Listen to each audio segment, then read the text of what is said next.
Hello student, তোমরা যারা ক্যালকাটা ইউনিভার্সিটির আন্ডারে সেমিস্টার 4-এর ছাত্রছাত্রী আছো এবং তোমাদের রাষ্ট্রবিজ্ঞান সাবজেক্টে অনার্স আছে, তোমাদের জন্য আজকে ক্লাসটা খুবই গুরুত্বপূর্ণ। আজকে ক্লাসে তোমাদের ডিএসসিসি 8 পেপার থেকে দুটি গুরুত্বপূর্ণ বড় প্রশ্নের উত্তর নিয়ে আলোচনা করব, যেগুলো তোমাদের পরীক্ষায় 10 এবং 20 নম্বরে আসতে পারে।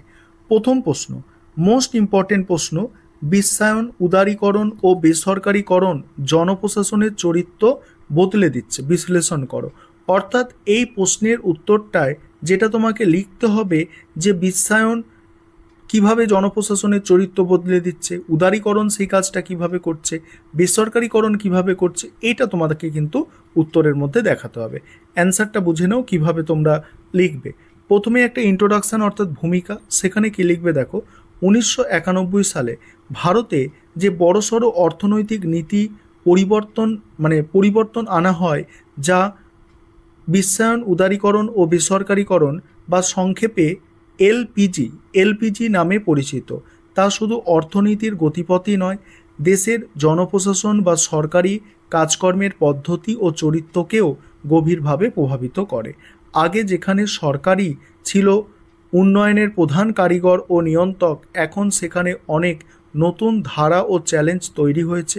আর এই তিন প্রক্রিয়া মিলে জনপ্রশাসনের পুরনো রূপ অনেকটাই পাল্টে দিয়েছে। এবার বিশ্বায়ন ও জনপ্রশাসন, সেখানে কি বলা হচ্ছে দেখো, অর্থাৎ গ্লোবালাইজেশন। বিশ্বায়ন বলতে বোঝায় পৃথিবী জুড়ে বিভিন্ন দেশ ও সমাজের মধ্যে অর্থনৈতিক, সাংস্কৃতিক ও রাজনৈতিক যোগাযোগ বৃদ্ধি। এই যোগাযোগের ফলে ভারতের জনপ্রশাসন এখন আর শুধু দেশের ভেতরের নিয়মকানুনের মধ্যেই সীমাবদ্ধ নেই। আন্তর্জাতিক নিয়ম, চুক্তি এবং প্রযুক্তির সঙ্গে তাল মিলিয়ে চলতে হচ্ছে, যেমন আন্তর্জাতিক সংস্থার শর্তাবলী বা বিশ্ব অর্থনৈতিক গতিপ্রকৃতি আমাদের দেশের নীতি নির্ধারণে প্রভাব ফেলছে।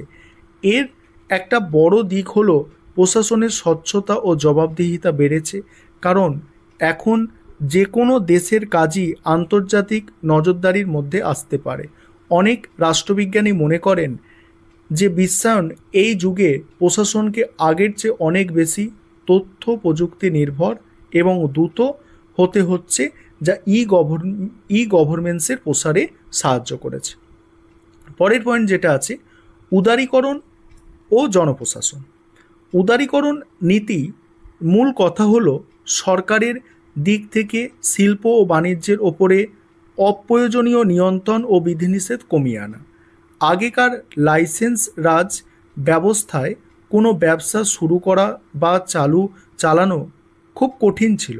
উদারীকরণের ফলে সেই সব জটিলতা অনেক কমে গেছে। এতে সরকারের ভূমিকা কেবল নিয়ন্ত্রকের পরিবর্তে শিল্প ও ব্যবসাকে সহায়তা করা এবং একটি সুস্থ প্রতিযোগিতামূলক পরিবেশ তৈরির দিকে ঝুঁকছে। জনপ্রশাসনকে এখন দ্রুত সিদ্ধান্ত নিতে হচ্ছে এবং সাধারণ মানুষ বা ব্যবসার জন্য সরকারি প্রক্রিয়াগুলিকে সহজ করতে হচ্ছে।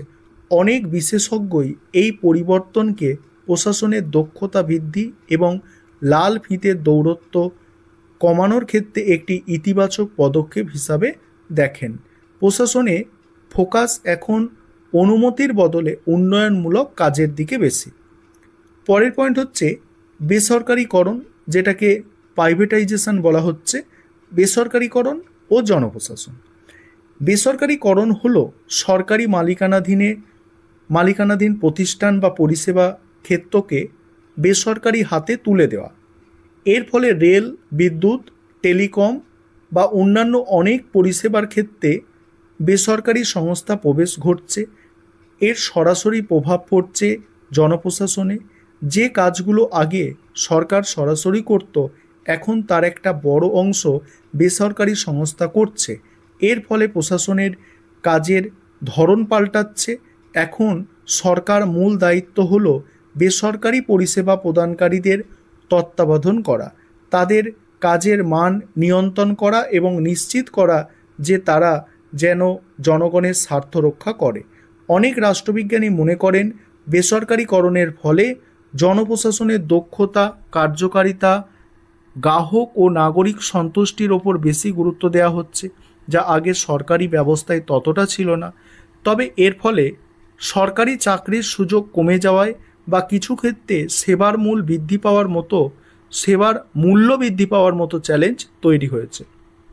এবার উপসংহারটা দেখে নাও তোমরা। তারপরে দ্বিতীয় প্রশ্ন আজকে ক্লাসে মোস্ট ইম্পর্টেন্ট প্রশ্ন এটাও, যে সনাতনী জনপ্রশাসনের প্রতি চ্যালেঞ্জ রূপে নয়া জনপ্রশাসনের উদ্ভব ও বৈশিষ্ট্য আলোচনা করো। মোস্ট ইম্পর্টেন্ট প্রশ্ন এটা। অ্যান্সারটা তোমরা বুঝে নাও, তার আগে একটা বিষয় তোমাদের বলে নিই। তোমাদের জন্য অনলাইন কোচিং ক্লাস চলছে। তোমরা যদি কেউ আমাদের পেড ব্যাচে অ্যাডমিশন নিতে ইচ্ছুক থাকো, তো নিচে যে নম্বর দেখতে পাচ্ছ এই নম্বরে যোগাযোগ করে পেড ব্যাচে অ্যাডমিশন নিতে পারো। এখানে প্রথমে একটা ইন্ট্রোডাকশন অর্থাৎ ভূমিকা দিয়ে শুরু করতে হবে। সেখানে কি লিখবে দেখো, বিংশ শতাব্দীর শেষ ভাগে এসে সনাতনী বা ঐতিহ্যবাহী জনপ্রশাসনের সীমাবদ্ধতাগুলি প্রকট হতে শুরু করে। অর্থনৈতিক সংকট, আমলাতান্ত্রিক জটিলতা, অদক্ষতা এবং জনসাধারণের অসন্তোষ জনপ্রশাসনকে এক নতুন পথের সন্ধান দিতে বাধ্য করে। আর এই প্রেক্ষাপটে নয়া জনপ্রশাসন একটি বিকল্প মডেল হিসাবে আবির্ভূত হয়, যা প্রশাসনে বাজার ভিত্তিক ধারণা, দক্ষতা, কার্যকারিতার ওপরে জোর দেয়।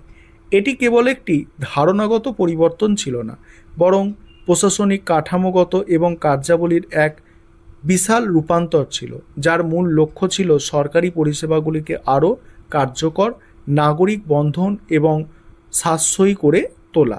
এবার আছে দেখো, জনপ্রশাসনের প্রতি চ্যালেঞ্জ রূপে নয়া জনপ্রশাসনের উদ্ভব।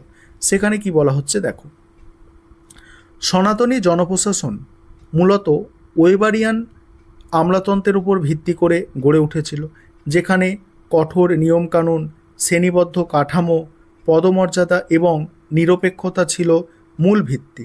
এই মডেল 20 শতকের মাঝামাঝি পর্যন্ত যথেষ্ট কার্যকর প্রমাণিত হয়েছিল, কিন্তু সময়ের সাথে সাথে এর কিছু মৌলিক ত্রুটি প্রকাশ পেতে শুরু করে।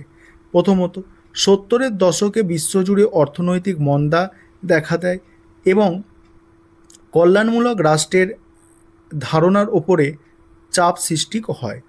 সরকারি ব্যয় বৃদ্ধি পেতে থাকে, কিন্তু তার বিপরীতে কাঙ্ক্ষিত ফলাফল পাওয়া যাচ্ছিল না। সনাতনী আমলাতন্ত্রের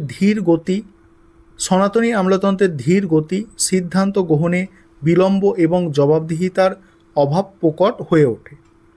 দ্বিতীয়ত, জনগণের প্রত্যাশা বাড়তে থাকে। নাগরিকরা কেবল পরিষেবা নয়, বরং দ্রুত, মানসম্মত এবং প্রতিক্রিয়াশীল পরিষেবা চাইতে শুরু করে। সনাতনী প্রশাসনের অনমনীয় কাঠামো এই ক্রমবর্ধমান চাহিদা পূরণে ব্যর্থ হয়। এর প্রতিক্রিয়ায় রোনাথন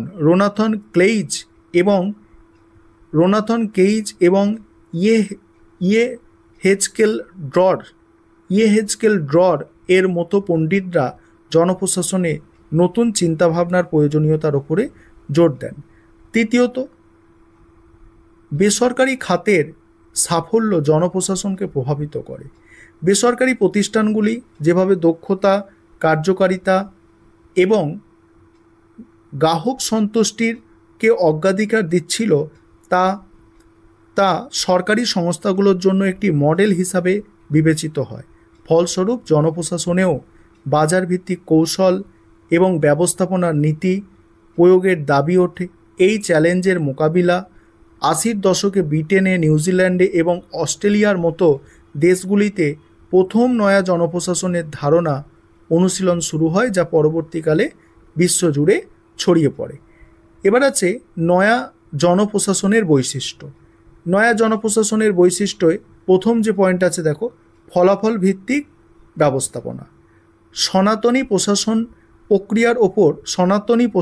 প্রক্রিয়ার ওপর জোর দিত, কিন্তু নয়া জনপ্রশাসন ফলাফলের ওপর অধিক গুরুত্ব আরোপ করে। এক্ষেত্রে কর্মসম্পাদনের পরিমাণ এবং ফলাফল ভিত্তিক নিরীক্ষা একটি গুরুত্বপূর্ণ বিষয়। দ্বিতীয় পয়েন্ট হচ্ছে দক্ষতা ও কার্যকারিতা। এটি জনপ্রশাসনে বেসরকারি খাতের মতো দক্ষতা আনার চেষ্টা করে। কম খরচে বেশি কাজ, এই ধারণার মূল মন্ত্র অপচয় কমানো, দ্রুত সিদ্ধান্ত গ্রহণ এবং সম্পদের সর্বোত্তম ব্যবহার এর লক্ষ্য। 3 হচ্ছে নাগরিক কেন্দ্রিকতা। নয়া জনপ্রশাসনে নাগরিকদেরকে নিছক প্রজা বা বিষয় না দেখে গ্রাহক হিসাবে দেখে। এর লক্ষ্য হলো নাগরিকদের চাহিদা অনুযায়ী পরিষেবা প্রদান করা, তাদের সন্তুষ্টি নিশ্চিত করা। গভর্নেন্সের মাধ্যমে পরিষেবাগুলিকে নাগরিকদের দোরগোড়ায় পৌঁছে দেওয়া এর একটি গুরুত্বপূর্ণ দিক। এবারে বিকেন্দ্রীকরণ ও নমনীয়তা।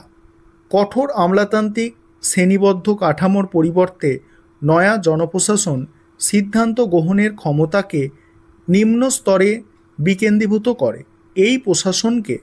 এটি প্রশাসনকে আরও নমনীয় করে তোলে এবং স্থানীয় চাহিদা অনুযায়ী দ্রুত সিদ্ধান্ত নিতে সাহায্য করে। এবং পরের পয়েন্ট হচ্ছে বাজার ভিত্তিক প্রক্রিয়া ও প্রতিযোগিতা। বেসরকারীকরণ ও বেসরকারি অংশীদারিত্ব। এই পয়েন্টগুলো তোমরা একটু দেখে নাও এবং সম্পূর্ণ নোটসটা এবার তোমরা দেখে নাও। আর তোমরা যারা অ্যাডমিশন নিতে ইচ্ছুক আছো অবশ্যই তোমরা যোগাযোগ করবে।